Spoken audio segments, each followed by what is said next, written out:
Jumping సాగాయ్. ఇక no tension అనుకున్నారు. పోయిన ఇద్దరు ముగ్గురు ఎమ్మెల్యేలు మళ్లీ టచ్ లోకొచ్చినట్లు కూడా చెప్పుకున్నారు. కానీ బీఆర్ఎస్ ను మళ్లీ వలసల భయం వెంటాడుతోందట. ఉన్న 28 మందిలో ఉండేదెవరు, పోయేదెవరని లెక్కలు వేసుకుంటున్నారట. మొన్నటి వరకు పార్టీ ఫిరాయింపుల విషయంలో హైకోర్టు తీర్పుపై ఆశలు పెట్టుకున్న బీఆర్ఎస్ కు కోర్టు జడ్జిమెంట్ అనుకూలంగా రాకపోయేసరికి మరోసారి వలసల గుబులు మొదలైందట. ఇంకా కాంగ్రెస్ తో టచ్ లో ఉన్న బీఆర్ఎస్ ఎమ్మెల్యేలు ఎవరు? ఎమ్మెల్యేలు చేజారిపోకుండా గులాబీ పార్టీ చేస్తున్న ప్రయత్నాలేంటి?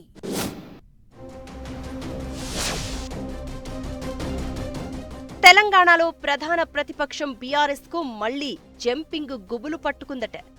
గెలిచిన 39 సీట్లలో ఇప్పటికే 10 మంది ఎమ్మెల్యేలు వెళ్లిపోయారు. సాయన్న కూతురు లాస్య నందిత అకాల మరణంతో సికింద్రాబాద్ సీటుకు బైపోల్ వచ్చింది. ఆ ఎన్నికల్లో పార్టీ ఓడిపోయింది. దీంతో ఇప్పుడు బీఆర్ఎస్ దగ్గర కేసీఆర్, కేటీఆర్, హరీష్ రావుతో కలిపి 28 మంది ఎమ్మెల్యేలు ఉన్నారు. మరోవైపు ఇప్పటికే 6 బీఆర్ఎస్ ఎమ్మెల్సీలు కూడా కాంగ్రెస్ లో చేరిపోయారు. ఇందులో కొంతమంది కాంగ్రెస్ లోకి వెళ్తారన్న ఊహాగానాలు వినిపిస్తున్నాయి. లేటెస్ట్ గా హైకోర్టు తీర్పు తర్వాత మళ్లీ గులాబీ పార్టీలో వలసల గుబులు మొదలైందట.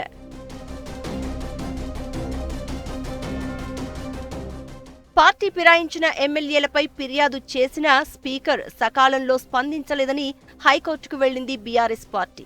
దీంతో కోర్టు తీర్పు ఎలా వస్తుందోనన్న ఉత్కంఠ మధ్య కొన్నాళ్లు బీఆర్ఎస్ నుంచి వలసలు ఆగిపోయాయి అన్న చర్చ జరిగింది. అయితే పార్టీ మారిన ఎమ్మెల్యేల విషయంలో నిర్ణయం తీసుకునేందుకు స్పీకర్కు టైం బాండ్ లేదని, తగిన సమయంలో డెసిషన్ తీసుకోవాలని సూచిస్తూ తీర్పు ఇచ్చింది హైకోర్టు. దీంతో బీఆర్ఎస్ పార్టీ ఒక్కసారిగా చల్లబడిపోయిందట. బీఆర్ఎస్ నుంచి అధికార కాంగ్రెస్ పార్టీలో చేరిన ఎమ్మెల్యేలపై ఖచ్చితంగా హైకోర్టు వేటు వేస్తుందని ధీమాలో ఉన్న బీఆర్ఎస్ కు తీర్పు నిరాశ కలిగించిందట. దీంతో మళ్లీ బీఆర్ఎస్ పార్టీ నుంచి వలసలు మొదలవుతాయన్న ప్రచారం మొదలైంది. ఇందుకు అనుగుణంగానే బీఆర్ఎస్ పార్టీ నుంచి ఇంకా చాలా మంది ఎమ్మెల్యేలు కాంగ్రెస్ లో చేరేందుకు సిద్ధంగా ఉన్నారని, అందులో కేటీఆర్ చుట్టూ తిరిగేవారే తమతో టచ్ లో ఉన్నారని PCC chief Mahesh Kumar Goud comments చేశారు. పార్టీ ఫిరాయింపులపై హైకోర్టు తీర్పు అనుకూలంగా రాకపోవడానికి తోడు త్వరలో మరిన్ని వలసలుంటాయని పీసీసీ చీఫ్ మహేష్ కుమార్ గౌడ్ చేసిన వ్యాఖ్యల నేపథ్యంలో బీఆర్ఎస్ నేతలు అలర్ట్ అయ్యారట. ఇంకా ఎవరైనా ఎమ్మెల్యేలు అధికార కాంగ్రెస్ పార్టీతో టచ్లో ఉన్నారా అని ఆరా తీస్తున్నారని తెలుస్తోంది.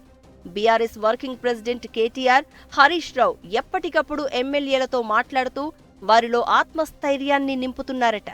ఇప్పటికే ఏడాది కాలం గడిచిపోయిందని, మరో 2 ఏళ్లు గడిస్తే మళ్లీ ఎన్నికల హడావుడి మొదలవుతుందని, ఖచ్చితంగా ఈసారి అధికారంలోకి వస్తామని ఎమ్మెల్యేలకు నచ్చచెపుతోందట బీఆర్ఎస్ నాయకత్వం.